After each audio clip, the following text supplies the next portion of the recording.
Bom dia a todos e todas, sejam muito bem-vindos. Estamos iniciando mais uma TPC da área de Ciências Humanas. Hoje nossa pauta irá tratar sobre a questão da interdisciplinariedade e também como temos esse olhar interdisciplinar para a nossa ferramenta de avaliação formativa, que são as APs. Muito bem-vindos, vamos iniciar nosso trabalho.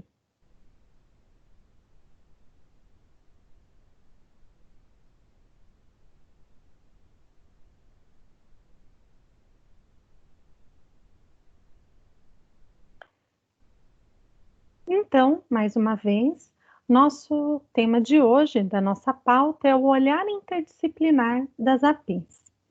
Vamos pensar um pouquinho em como a interdisciplinaridade surgiu e qual a sua importância. Também vamos falar como o professor da área de ciências humanas pode desenvolver esse olhar interdisciplinar para as APs, conhecer e utilizar a plataforma Foco Aprendizagem, analisar de maneira interdisciplinar uma das atividades propostas na AP de língua portuguesa e ver como que essa atividade e as habilidades da área de linguagens conversam com as habilidades das ciências humanas.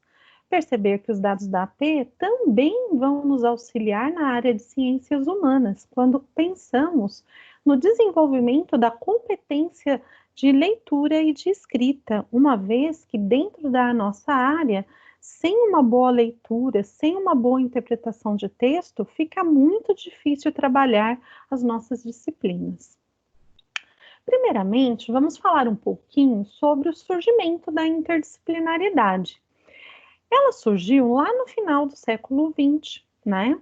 Já no finalzinho ali, por volta dos anos 70, a gente começa a ter realmente esse pensamento educacional realmente consolidado, uma vez que a interdisciplinaridade, ela vem falar da necessidade de ultrapassar, né, a fragmentação causada pelo conhecimento organizado de forma positivista, fragmentado, em caixinhas, que nós já falamos tantas vezes, né? E já falamos também sobre a questão da importância de fazer com que o conhecimento, né, que nós propomos ao nosso aluno, que ele aprenda de maneira significativa. Então, a interdisciplinariedade, ela vem restabelecer pelo menos o diálogo entre as várias disciplinas, buscando a partir desse diálogo a superação dessa fragmentação. E quando a gente começa a pensar, né, sobre a interdisciplinaridade, nós vamos resgatar aí Piaget, Maria Montessori, o próprio Paulo Freire, que já vinham aí no século XX pensando na superação dessa fragmentação do conhecimento e a busca, né, pela interação, a reciprocidade entre as ciências, e até mesmo o Piaget, ele fala, né, que o objetivo maior seria fazer com que a interdisciplinaridade fosse um caminho, uma etapa para que nós chegássemos à transdisciplinariedade, ou seja, a eliminação total das fronteiras entre as disciplinas, buscando o conhecimento como algo total. Aí eu lembro bastante da fala, né, do Edgar Morin, que ele fala muito, né, da superação da fragmentação, né, do conhecimento como um todo, do pensamento como um todo, da busca, né, de um conhecimento holístico, onde essa visão de conhecimento, ela realmente faça sentido para o nosso aluno, para o nosso jovem. Porque quando a gente começa a pensar, né, na superação dessa fragmentação, né, até mesmo aqui na figura do slide, a gente pode perceber que os conhecimentos, quando eles vão superando a questão da divisão, né, disciplinar, eles vão meio que se encaixando, eles vão formando um todo, né, uma rede conectada de saberes que vão realmente fazer sentido para o nosso aluno. E aí a gente vai pensar, né, qual a importância da interdisciplinariedade? Total, gente. Por quê?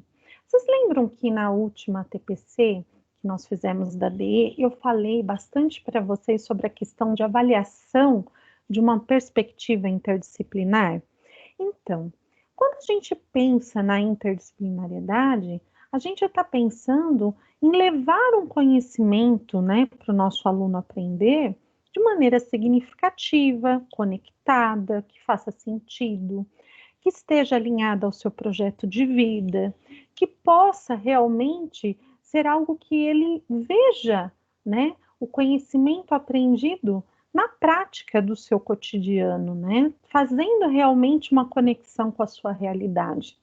Então, esse conhecimento conectado, ele não tem assim um tempo certo para o nosso aluno aprender, né? Ele não tem uma data marcada e muito menos um espaço de aprendizagem único. Então, essa noção de tempo e de espaço é muito importante. Por quê? Nosso aluno, ele não tem um tempo exato, uma hora exata. Às vezes a gente pensa, né? Então na minha aula de 45 minutos essa semana, meu aluno vai aprender tal habilidade. Não necessariamente. Ali você vai despertar no seu aluno, né? Através das suas atividades ali propostas, um interesse para que ele busque, né? Aprofundar e desenvolver essa habilidade, inclusive fora da sala de aula. E quando nós falamos, né, nesse cenário de estudos remotos que nós estamos vivenciando devido à pandemia, isso se torna muito presente. Quando nós falamos lá atrás, naquela TPC sobre gestão da aprendizagem, vocês lembram também que a gente bateu muito na tecla da ideia de que todo ambiente pode ser um ambiente de aprendizagem desde que tenha uma intencionalidade, né? Então a gente vai lembrar que o nosso aluno ele pode aprender tanto no espaço presencial quanto no espaço virtual. O que vai levar o nosso aluno a aprender é nós estarmos instigando ele, né? Engajando esse aluno a estudar, a aprender, a participar dessas atividades propostas, né, de maneira virtual, a tentar estabelecer, dentro do possível, o máximo de conexão com o nosso aluno, né? Estarmos ali fazendo pequenas falas, estarmos, né, motivando nossos alunos, instigando eles a pesquisarem, a trazerem as suas pesquisas, e isso lembra muito também aquilo que eu falei lá atrás, né, em outras ATPCs, sobre as metodologias ativas, né? Então, hoje, a gente não vai dar o conhecimento pronto e acabado para o nosso aluno, nós vamos levar o nosso aluno a construir o conhecimento, e aí a gente lembra bastante das metodologias ativas. Então, nós vamos levar o nosso aluno de uma maneira direta, pessoal, a buscar adquirir esse conhecimento, essa sabedoria, tá bem? E aí a gente vai lembrar, embora o conhecimento ele seja algo que parte de um processo individual, esse conhecimento ele se concretiza dentro de uma totalidade. Então aí vem a questão da interdisciplinariedade, da conexão entre os objetos de conhecimento trabalhados nas diversas disciplinas, as suas habilidades conectadas, as suas competências conectadas, que vão dar essa ideia do todo, né? Do conhecimento como um todo, que vai ser significativo, que vai ser real para esse aluno. A criança, o jovem, o adulto, né? Porque nós também temos a EJA, né? Muitos professores nossos aqui trabalhando com os alunos da EJA.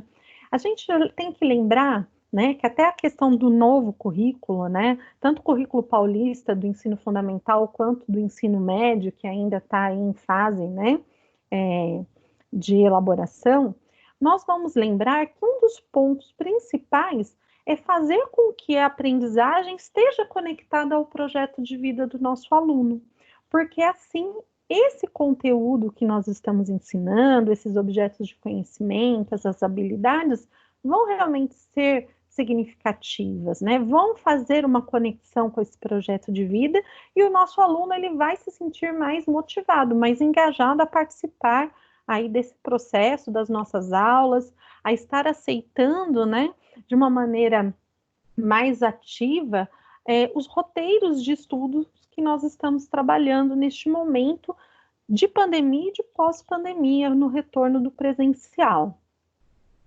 Quando nós falamos, então, dessa interdisciplinariedade, nós temos que lembrar que todas as disciplinas, elas são importantes, mas elas têm que estar conectadas. Lembram quando nós falamos, né, que as ciências humanas, elas são super democráticas, porque nós conseguimos conversar com todas as outras disciplinas, com todas as outras áreas do conhecimento. Porque vamos lembrar, a geografia, a sociologia, né? Elas conversam de maneira muito ativa, por exemplo, com a matemática, né? Com a química, no caso da geografia, com a biologia, com as ciências, no caso a história, ela conversa de maneira direta com a geografia, com as ciências, com a sociologia, com a filosofia, com a língua portuguesa, né? Até mesmo com a matemática, quando a gente faz uma análise de dados. Então, vamos pensar que não tem como pensar mais numa disciplina fragmentada, em conhecimento fragmentado. Nós vivemos numa sociedade totalmente conectada, globalizada, né? E que nós temos que levar a possibilidade do nosso aluno estar sendo inserido nesse ambiente conectado de aprendizagem, onde os conhecimentos trabalhados realmente venham a fazer sentido. E a interdisciplinaridade, ela tem que partir, então, de problemas completos, complexos, que levem nosso aluno a realmente estabelecer diálogos, questionamentos, trocas de experiências, colaboração, que busque solução dos problemas através da inovação. Então, vocês percebam, né, que nós temos que levar o nosso aluno a ter essa atitude investigativa, a ter uma atitude de aprendizagem colaborativa, de dialogar, de trocar ideias, de questionar, né, de buscar a solução desses problemas, fazendo a troca de experiências. E como que a gente vai fazer isso neste momento, né, de estudos remotos? Nós podemos estar utilizando, né, o chat do centro de mídias, também o chat da, do Google Classroom ou de outro aplicativo que nós estejamos utilizando com os nossos alunos, através de e-mails, através de videochamadas, nós podemos estar, então, estimulando nossos alunos a pensar na solução desses problemas complexos, utilizando esses mecanismos, né, de interação, de conexão desse conhecimento, para que ele perceba também que nós temos um alinhamento pedagógico. Vocês viram que no planejamento da semana passada, na terça-feira, foi falado bastante da experiência daquelas escolas, principalmente que me marcou bastante foi aquela escola de São Vicente, onde na TPC os professores faziam um alinhamento, eles falavam o que eles estavam trabalhando e eles podiam então estar conectando a sua prática, o seu planejamento pedagógico com os demais colegas da equipe.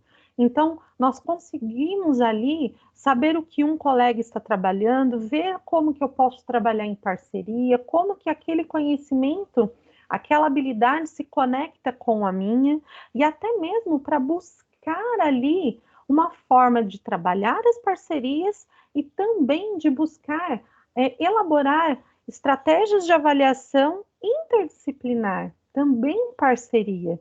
Então, é muito importante que no momento da TPC, né, das escolas, das unidades, nós tenhamos ali um momento para fazer esse alinhamento do nosso planejamento pedagógico, tá? Os professores também precisam ter essa visão de que o meu colega ali está trabalhando, às vezes da área de matemática, algo que eu posso trabalhar na aula de geografia.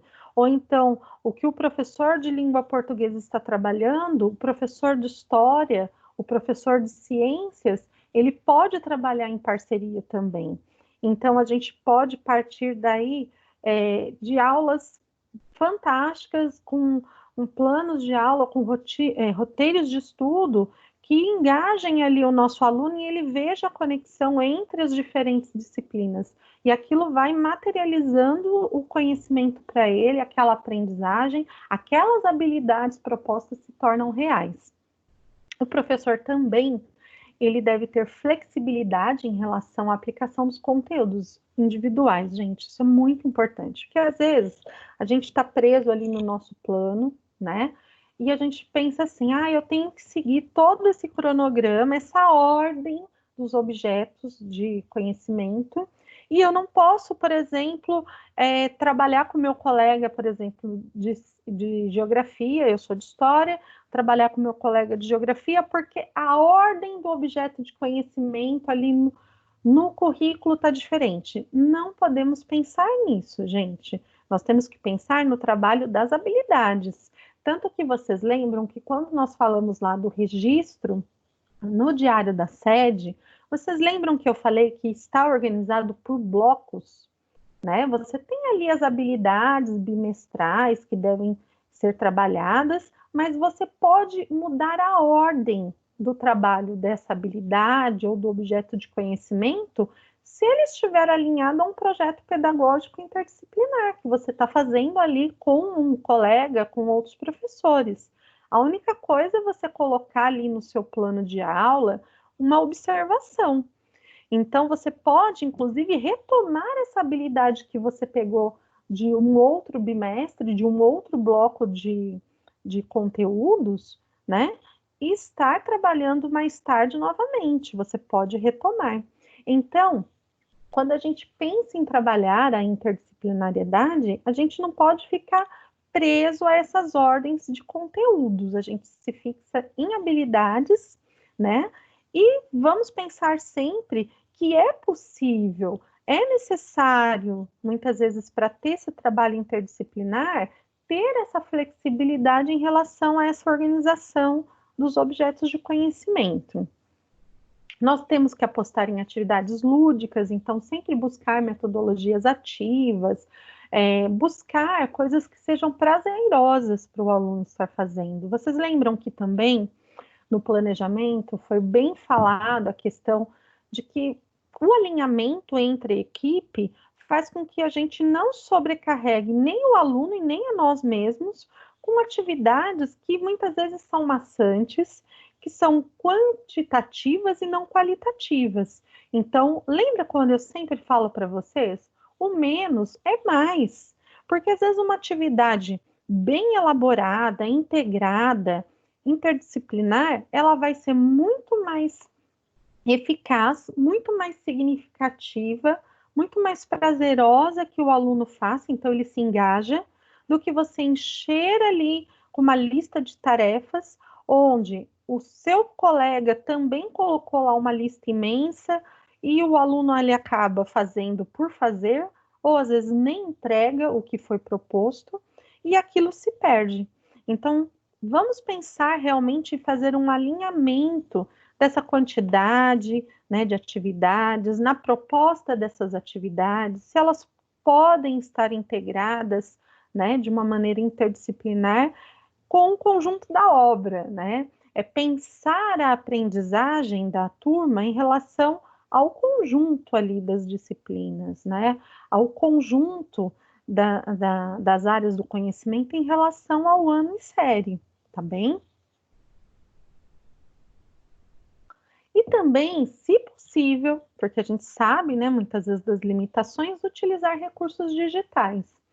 Então, o ambiente digital de aprendizagem, ele é cada vez mais importante, né? Então, o professor, ele pode muitas vezes combinar com os colegas, né? E com base em um mesmo material digital, no caso aqui eu coloquei as APs, que é o tema, né, da nossa pauta, mas pode ser, por exemplo, um texto, um livro, né, um filme, que vocês vão trabalhar em conjunto, mas cada disciplina a partir do seu ponto de vista específico. Então, os alunos, a partir de um mesmo material digital, eles podem ter uma visão interdisciplinar, mas também de uma maneira específica de cada disciplina, de cada área, e podem produzir ali, né, dentro da ideia, né, da cultura maker, do mão da massa, do aprender fazendo, ter um produto final, né, desse roteiro integrado, né, de aprendizagem e fazer ali uma matéria para um site, para um blog, postar, né, um artigo de opinião, por exemplo, dentro das atividades do Google Classroom ou do blog da escola, do Facebook da escola. Então, nós temos ali como trabalhar de maneira integrada a partir de um mesmo material. Isso é bem interessante. E falando em material, a gente também tem que levar em conta que a gente tem que ter também um olhar interdisciplinar para o material didático. Então, é importante que nós conheçamos, por exemplo, os materiais dos nossos colegas, para que nós possamos ali estar vendo quais objetos do conhecimento, quais habilidades das outras disciplinas, das outras áreas, conversam com a área de ciências humanas ou com a nossa disciplina. Então, por exemplo, aqui eu citei o exemplo do caderno do São Paulo Faz Escola. Então, ao invés de eu pegar e conhecer só o material da minha disciplina, por exemplo, de história ou de filosofia no ensino médio, eu vou olhar, nossa, como que é o material de geografia? Em que momento que ele conversa, por exemplo, com o que eu estou trabalhando nessa série, nesse ano? Então, pensar também o material dessa forma, né, com a interdisciplinariedade. E aí vem a grande questão, né, da nossa pauta hoje. Onde que eu vou buscar as habilidades das APs, né, que ainda estão fragilizadas, que precisam ser trabalhadas, aprofundadas, para elaborar um trabalho interdisciplinar? Então, qual é o instrumento, né, que é disponibilizado pela SEDUC?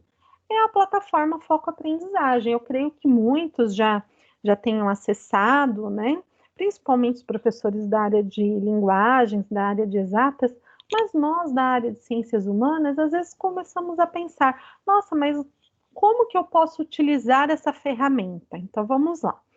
Primeiramente, vamos pensar no acesso. Eu consigo ter o acesso à plataforma do Foco Aprendizagem, gente, através da sede, da página, né, da Secretaria Escolar Digital. Quando eu fiz lá o meu login, vai aparecer, né, aquele mural, né, os avisos, tal. E aqui embaixo do quadro de notificações, eu tenho o link, ó, Foco Aprendizagem, em onde está aqui a setinha verdinha. Eu vou clicar nesse link, ele vai me direcionar para a página do Foco Aprendizagem. Aí, gente, o que nós vamos perceber? Que nós temos aqui do lado um menu, né? Onde eu vou ter aqui esse símbolo, que é um gráfico, que se eu clicar tanto aqui, ó, na parte inicial, que aparece esses dois quadros, né? Resultados educacionais e recursos materiais, eu posso ter o link direto, né?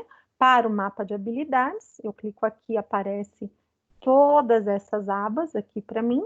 Ou eu posso vir aqui, ó, no gráfico e também fazer o caminho para chegar aqui no mapa de habilidades, que é justamente o mapa de habilidades que eu tenho do SARESP, das APs, que eu vou conseguir, então, chegar ali nos resultados e nas habilidades, nas fragilidades, naquilo que eu posso estar trabalhando interdisciplinariamente com os meus colegas.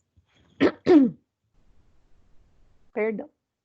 Como eu disse, a gente pode estar clicando aqui no gráfico e vai aparecer aqui, ó, resultados educacionais, né? Eu vou clicar novamente em mapa de habilidades, tá bem? A última atualização do SARESP de 2019, mas eu posso também ir direto aqui, ó, no resultado bimestral das APs. Eu vou, então, tanto no mapa de habilidades do SARESP ou das APs, aqui só muda o nome do instrumento avaliativo, eu vou fazer responder, né, aqui qual é a visão que eu quero, se é uma visão prospectiva, ou seja, o que os meus alunos precisam ainda aprender ou o que eles já aprenderam na retrospectiva. eu vou escolher o ano desse instrumento de avaliação, diretoria de ensino, município, escola que eu leciono, né? A série, o componente, né? A disciplina e a turma. Eu posso fazer isso turma a turma, gente. E aí eu venho aqui em pesquisar. Eu vou ter um checklist de habilidades. Então, aqui na legenda, o que nós vamos perceber? Que cada cor, ela vai representar aqui as habilidades que eu tenho que estar ali estudando. Então, vamos lá. Eu tenho 3 etapas, tá? Que são os itinerários de aprendizagem. Nesse itinerário de aprendizagem, aqui, olha, eu vou ter os alunos que estão abaixo do básico, né? Em nível médio, em nível elevado, né? Em nível alto. E aí eu vou ver quais são essas habilidades. Então, aqui eu escolhi a H09, tá? E vamos perceber que bem aqui, ó, esse código da habilidade, ele está dentro de uma forma, no caso aqui, uma forma circular.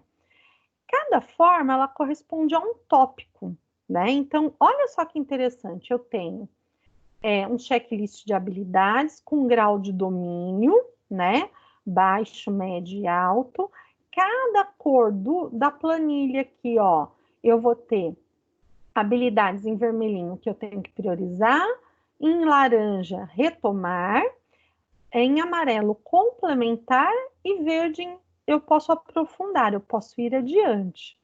No caso aqui, esse 6º ano que eu peguei, dentro do grau médio de aprendizagem, eles vão estar aqui, ó, em completar a habilidade H09.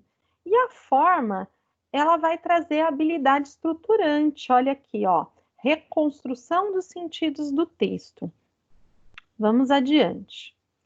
Se eu clicar, né, nessa habilidade, vai abrir essa tela, complexidade pedagógica média, lembram? Estava na coluna do médio, grau de domínio médio.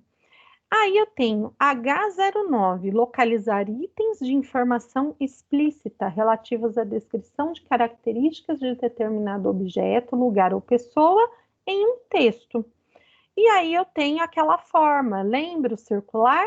Reconstrução dos sentidos do texto. Reconstrução dos sentidos do texto, vamos pensar que muitas vezes, quando nós trabalhamos um conteúdo da área de ciências humanas, a partir, né, de um fragmento literário, ou até mesmo de um documento histórico, que pode ser, por exemplo, uma reportagem, né, de um jornal, nós pedimos muitas vezes para o aluno fazer a reescrita daquele texto.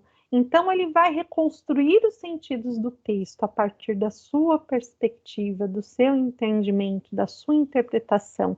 Então, essa habilidade, ela conversa diretamente com a nossa área de ciências humanas. E aqui, olha que interessante, né? Nós temos a evolução do grau de domínio do nosso aluno, tá? E aí nós vamos ter aqui, ó, uma tabela, né? Um gráfico, onde nós vamos ter aqui a evolução do 6º ano.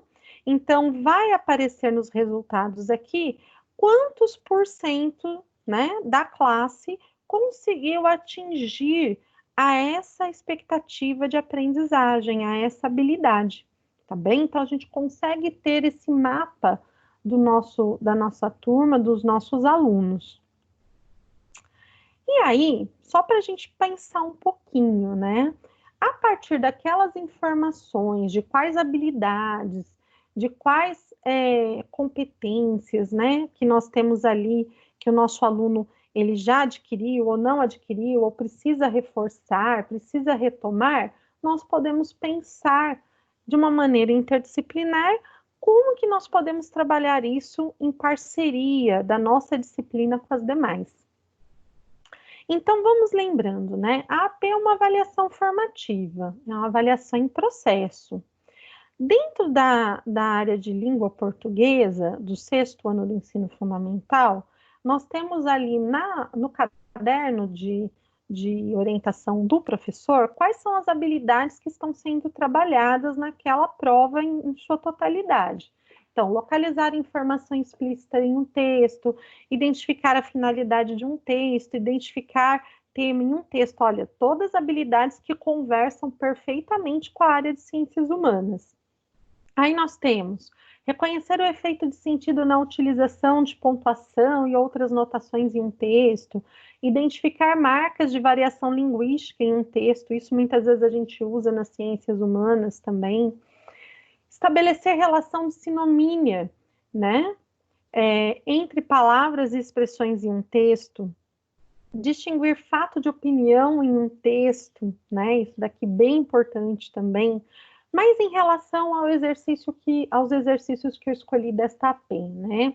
Os exercícios 9, 10 e 11. Então, as habilidades que estão sendo trabalhadas são essas aqui que estão grifadinhas em verde. Inferir informação implícita em um texto, que aí vem bem a questão da interpretação, né? Que a gente trabalha muito na área de ciências humanas. Identificar marcas de variação linguística em um texto, identificar os elementos constitutivos da organização de um texto. Então, além disso, nós temos também, né, identificar interlocutores prováveis em um texto jornalístico e midiático. Então, a gente também vai pensar nisso, porque nós trabalhamos também na área de ciências humanas, muitos textos jornalísticos, muitos textos, né, da mídia, inclusive virtual. Então, todas essas habilidades aqui, pelo que eu analisei, e vocês podem depois estar colocando aí nos comentários a opinião de vocês, elas conversam perfeitamente com a nossa área de ciências humanas, tá? Se vocês quiserem, inclusive, citar mais alguma, né, nos comentários para a gente estar discutindo, perfeito. O exercício, né, os exercícios 9, 10 e 11, eles são com base, né, no texto. Brasil se inspira no Uruguai para adotar políticas para idosos. Então, ele traz aqui um pequeno texto da Agência Brasil, é um texto de 6 de junho de 2019, e ele fala, né, uma notícia ali sobre deputadas brasileiras que viajaram para o Uruguai para conhecer iniciativas e políticas públicas de atenção às pessoas idosas. Se a gente parar para pensar num contexto geográfico, né, sociológico, a gente para analisar. A maior parte da população brasileira hoje, ela caminha para a terceira idade, né? Nós já não somos mais um país do futuro, né? De jovens. A nossa população, ela tem caído, né? Os índices de natalidade e a população, ela tem tido uma taxa de envelhecimento cada vez maior. Então, a grande questão aqui no texto, que vocês podem ler depois com maior atenção, é pensar numa agenda de compromissos do governo brasileiro em relação aos idosos, né? E pensar como que as boas práticas, como que o exemplo do Uruguai pode ser algo a ser copiado, aprimorado pelo nosso país. A habilidade de percurso, né, que vai ser desenvolvida aqui é a habilidade P69, então, né, ensino fundamental, língua portuguesa 04, inferir informação implícita em um texto. Aí, depois de fazer a leitura, o nosso aluno lá, né, se ele acertou a questão, ele teria aqui escolhido a alternativa A. Então, o que as deputadas pretendiam, né, nessa viagem? Avaliar alguns pontos da política uruguaia e debatê-las no Brasil. Na grade de correção, que também é importante a gente estar olhando, né, mesmo nós das ciências humanas, é interessante porque quando nós vamos pensar nessa interdisciplinariedade, nós podemos ver que essa habilidade de língua portuguesa, ela conversa diretamente com as ciências humanas. Porque quando nós falamos em interpretação de texto, nós temos que lembrar que sem uma boa leitura, o nosso aluno não consegue fazer uma interpretação de texto. E quantas vezes nós fazemos leituras compartilhadas, vamos fazendo leitura passo a passo com o nosso aluno, fazendo a reflexão, às vezes parágrafo a parágrafo, para que realmente eles consigam perceber, né, o sentido do texto, as informações implícitas. Então, isso é bem importante, essa grade de correção. Aí, nós temos, né, a habilidade do currículo paulista, a P55, tá? Que é reconhecer em textos de diferentes gêneros as variedades da língua falada, o conceito de norma padrão e o de preconceito linguístico, né? E aí, nós vamos também trabalhar a questão da habilidade P06. Então, identificar marcas de variação linguística em um texto. Então, a descrição de uma habilidade para avaliação faz um recorte do que foi desenvolvido na nossa sala de aula. Então, quando se fala em fazer a AP de área de linguagens, no caso, língua portuguesa, de exatas, matemática, não se leva em conta, quando está se elaborando a prova, só as habilidades específicas de língua portuguesa e matemática, mas habilidades estruturantes e habilidades gerais do currículo paulista, tá bom, gente? Daí a importância de nós também usarmos esses dados da AP para estarmos aí fazendo estratégias de trabalho interdisciplinar, de recuperação, de retomada de habilidades para estar fortalecendo aí a aprendizagem do nosso aluno. Na questão 10, ela é bem específica, né? Ela fala sobre a questão da marca da oralidade, né? Que é bem da área de língua portuguesa mesmo. E habilidades descritas no currículo paulista, né?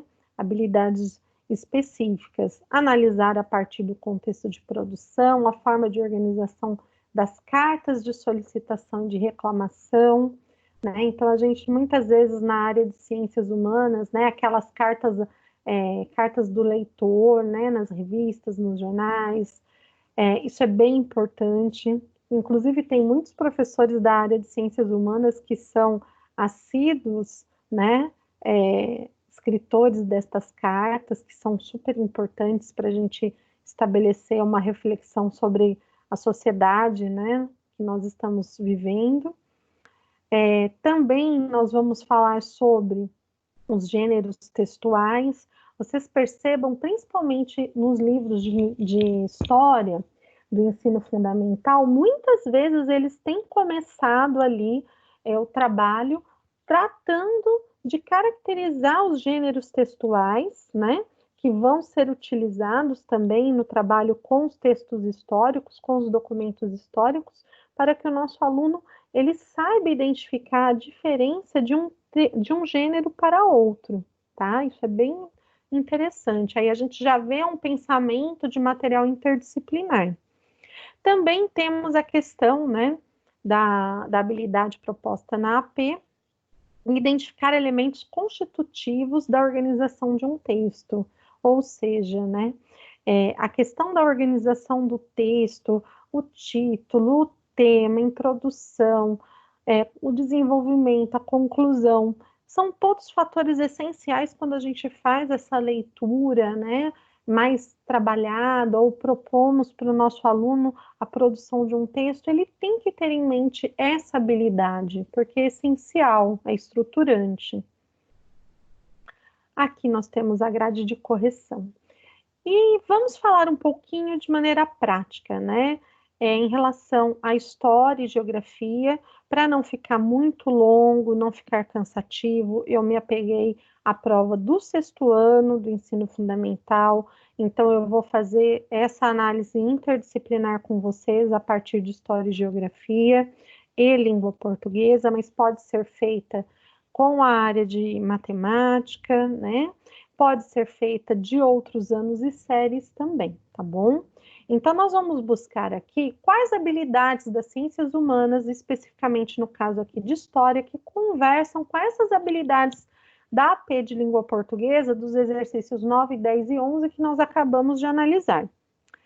Quando eu pego lá o quadro, né, do currículo, onde eu tenho unidades temáticas, habilidades, objetos do conhecimento, eu procurei aqui qual habilidade, né, ou habilidades do primeiro bimestre de História e de Geografia e do segundo bimestre que conversariam com aquelas habilidades de língua portuguesa da AP, tá bem?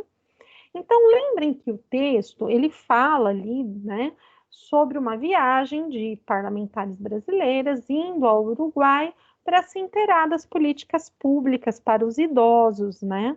Aí, se a gente começar a pensar como que isso conversaria com história?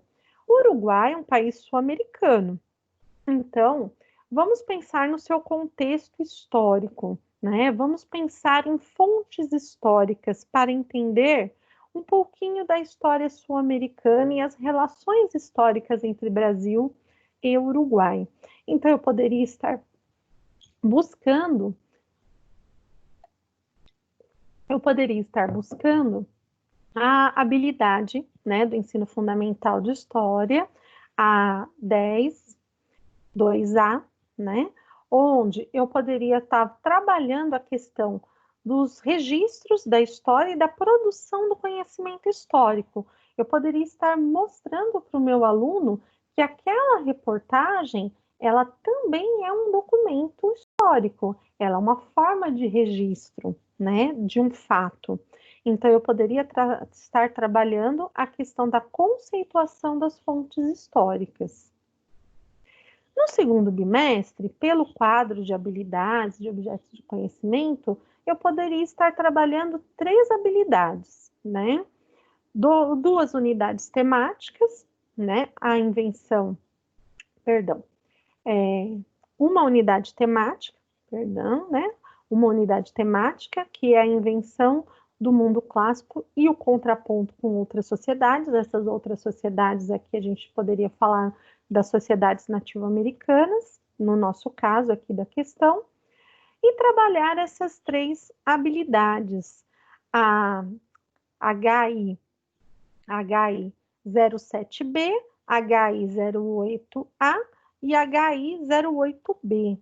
Então, nós vamos trabalhar reconhecimento da importância da tradição oral. Quando a gente fala em sociedades nativo-americanas, a tradição oral é muito forte.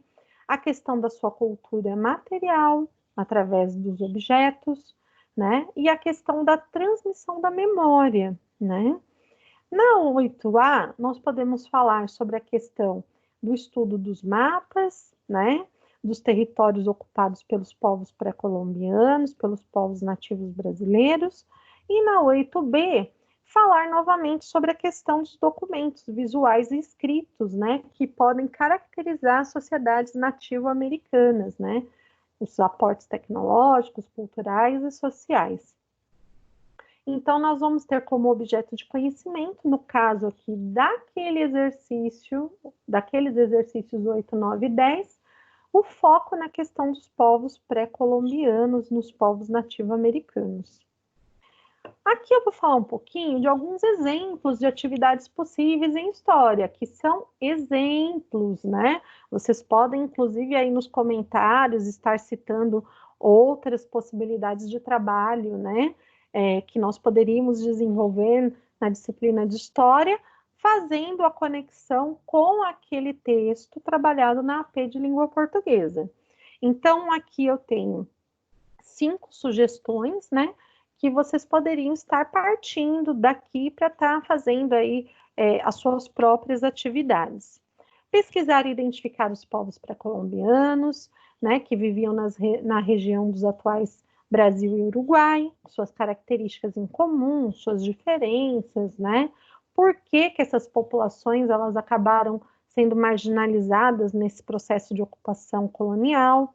Elaborar uma tabela comparativa entre os povos que viviam no Uruguai e no Brasil, pesquisar, né, em diferentes fontes históricas e analisar essas fontes em relação a como que essas fontes tratam, né, os povos nativo-americanos, falar sobre o caráter da oralidade desses povos, né, a importância da história oral, montar, né, um mapa conceitual ilustrado, né, com os resultados das pesquisas, das análises, que é a questão do maker, do fazer, né, eles podem estar eles mesmos desenhando, ou fazendo uma atividade de recorte colagem, ou fazer esse mapa conceitual no próprio ambiente virtual, utilizando a coleta de imagens na internet, em bancos, né, de imagens, e estar fazendo, né, a produção textual dessas legendas, pequenos textos, pequenos comentários.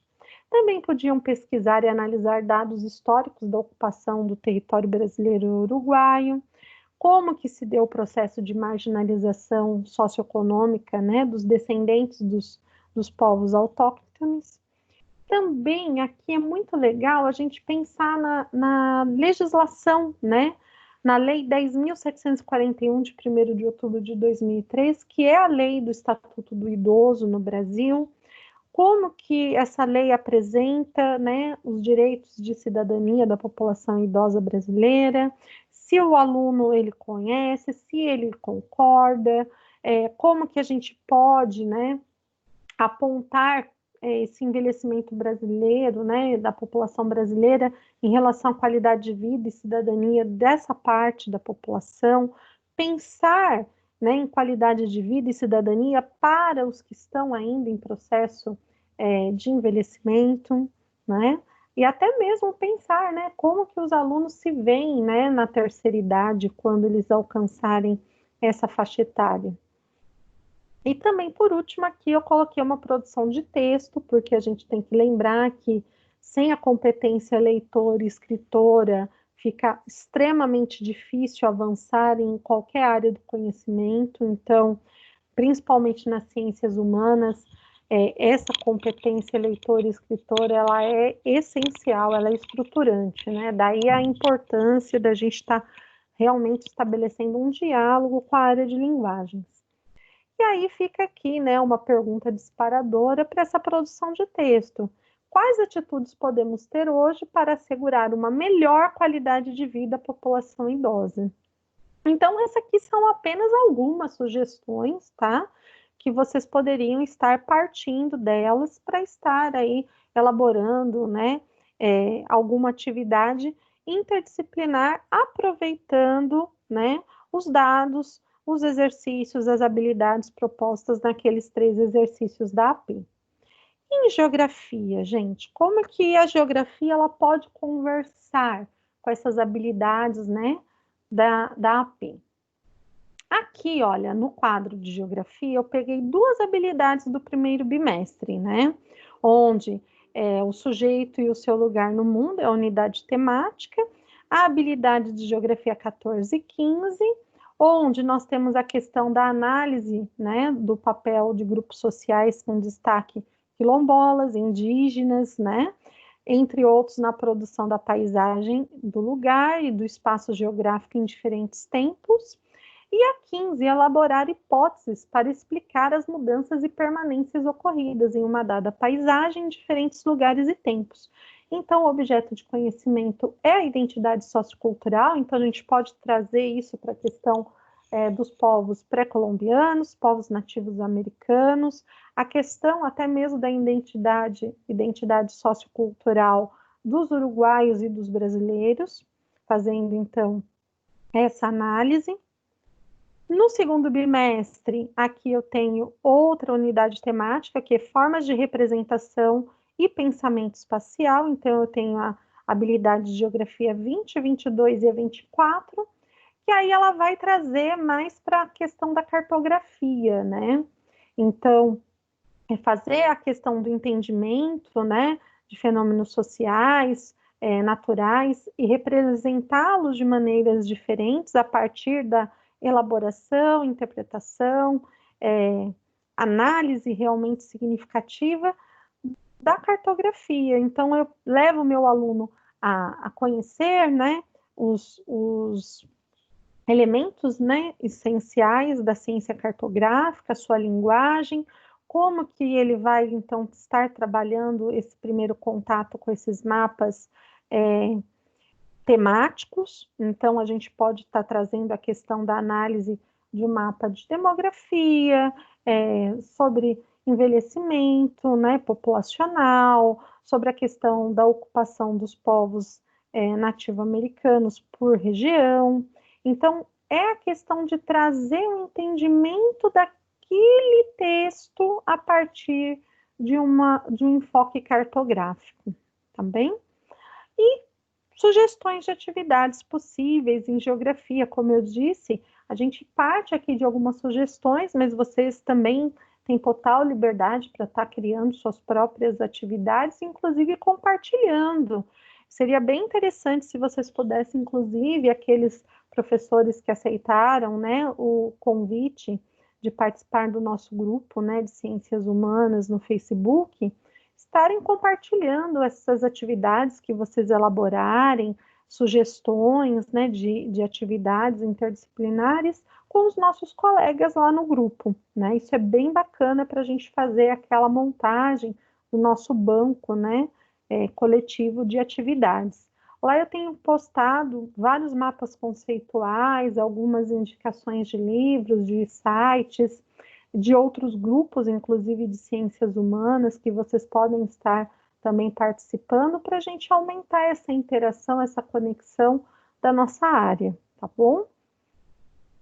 Com relação a essas sugestões de atividades de geografia, vamos lá. Eu propus aqui uma análise comparativa do espaço geográfico sul-americano, então a gente pode estar mostrando diferentes mapas para estar sensibilizando o nosso aluno, pedir depois que eles, a partir dessa análise comparativa, desse primeiro conhecimento, nós possamos pedir que eles elaborem esses mapas temáticos a partir das informações pesquisadas, né? E também estarem ali fazendo, né, a conclusão do que eles aprenderam, do que eles interpretaram na confecção e análise do nosso mapa. Pesquisa e comparação sobre os índices de envelhecimento da população brasileira e uruguaia. Podemos analisar também os impactos da desigualdade social nos índices de envelhecimento, né, e a relação campo-cidade nesses resultados, porque tem bastante influência. Também, né, eu sugiro aqui a leitura e discussão da Lei 10.741, né, de 1º de outubro de 2003, do Estatuto do Idoso, e também nós podemos aí, né, sugerir como um produto final uma produção de texto ou até mesmo um lapbook, que vocês lembram que eu já falei em algumas ATPCs anteriores. O lapbook, ele é um livro de recortes, né, onde o aluno ele faz ali a sintetização do que ele aprendeu, das suas análises, das suas pesquisas, através de desenhos, imagens que ele copia, cola, recorta e cola, e ele vai montando ali como se fosse o seu diário de bordo, né, de aprendizagem sobre um tema específico. E no caso aqui a gente poderia pedir, né, para que eles propusessem ali uma comparação entre os dados uruguaios, brasileiros sobre a população idosa e quais seriam, né, algumas ações que a nossa sociedade ela poderia tomar e até mesmo eles de maneira particular para que fosse feita a melhoria progressiva da qualidade de vida da população brasileira, né? Para que nós tivéssemos ali um envelhecimento com maior dignidade e cidadania.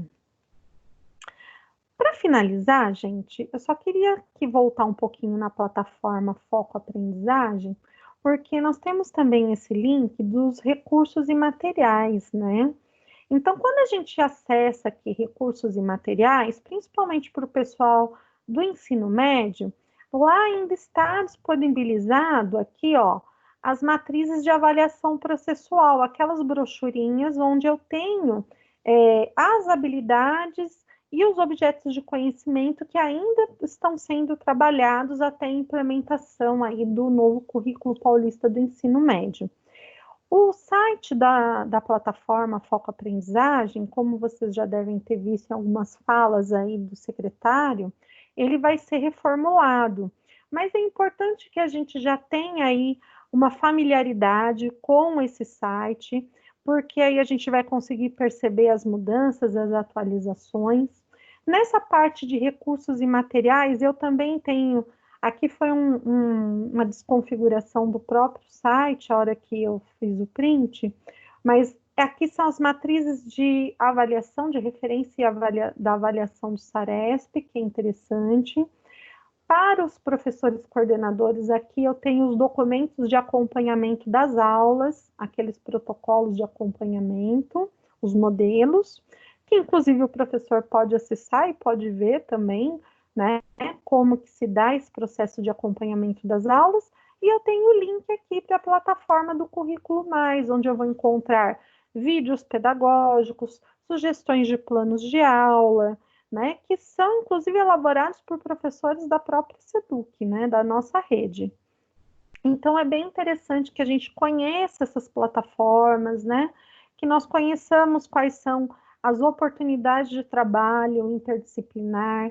Aqui eu parti da AP, mas a gente pode também fazer a mesma análise, o mesmo trabalho interdisciplinar a partir das habilidades, né, que são trabalhadas no Saresp, já fazer um trabalho aí durante todo o ano focado nessas habilidades, tanto das APs quanto do Saresp, para que nossos alunos, quando chegar no momento das avaliações posteriores, estejam mais preparados, mais engajados, percebendo esse enfoque interdisciplinar, que realmente os nossos conteúdos disciplinares, nossos objetos de conhecimento estão integrados com os das outras disciplinas e áreas, para que realmente ocorra, né, uma aprendizagem conectada, significativa, e que realmente nós consigamos aí superar essa fragmentação positivista do conhecimento,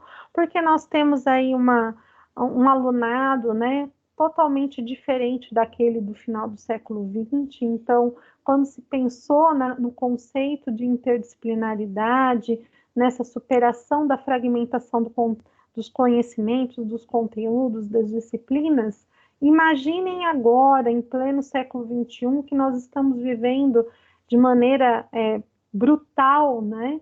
Esse novo paradigma da educação, né? À distância, visto esse cenário aí de pandemia, e como que nós podemos, então, a partir dessa abordagem interdisciplinar, né? Estar recuperando as aprendizagens do nosso aluno, garantindo esse direito de aprendizagem, dessas habilidades, o desenvolvimento das suas competências, de uma maneira significativa, de uma maneira mais atrativa, que engaje o nosso aluno, para que nós possamos também trabalhar de uma maneira mais tranquila, sem tanta preocupação com os baixos índices de participação, que é uma coisa que está afligindo todo o professorado, e estar também realmente nos reconectando enquanto área, né, enquanto ciências humanas, pensando numa educação, perdão, uma educação mais voltada para a formação integral, né, mais humanizada realmente do nosso aluno, menos conteudista e mais significativa. Eu espero realmente ter podido passar aqui essas informações de uma maneira clara para vocês. Aguardo o feedback de vocês nos comentários. Pretendo estar trazendo na semana que vem o estudo de uma TPC que já foi trabalhada, né, nas pautas da EFAP. Semana que vem nós vamos estar aprofundando a questão da atitude historiadora e do pensamento geográfico, mas também conectando esse olhar, né, interdisciplinar para as áreas, né, afins, e estarmos também engajando também a filosofia, né, e a sociologia, que mesmo não tendo ela de maneira separada na grade curricular do ensino fundamental, ela está totalmente ali, a filosofia, a sociologia, interdisciplinariamente dentro da história e da geografia. E a gente lembra que a maioria dos nossos professores que dão aula de sociologia, dão aula de filosofia, muitas vezes têm aulas atribuídas no ensino fundamental, em história e em geografia, tá bem? Então vamos pensar esse todo. Gratidão a todos, muito obrigada por estarem comigo até aqui neste momento. Qualquer dúvida, podem colocar nos comentários, podem se manifestar também lá no nosso grupo, né, do Facebook.